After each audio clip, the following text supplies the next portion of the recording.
To all my brothers out there, the next time you see a mirror, stop, look in it, and say, "Good morning, King. I love you." It's time we start appreciating who we are and what we are. It's time we stop with the negative labels we put on ourselves. We start off sentences by saying, "My dumb ass did this," or "I'm a klutz." Nah. It's time out for that. It's time that we step up and acknowledge the greatness that we are. Look in the mirror and say, "Good morning, King. I love you. I appreciate you. You are great. You are fantastic. You're an excellent father."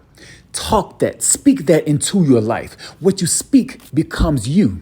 You speak your future. You speak your habits. It will become a habit. You speak greatness into yourself. You will become great. You want to be a better father? Okay. You want to be a better husband? Speak that into your life. Look in the mirror and say, "I am a great father. I am a great husband. Good morning, King." Do that. Whenever you were little, someone spoke to you and said, "You are great. You are great. You are great." So look in the mirror and do the same thing. Believe in yourself.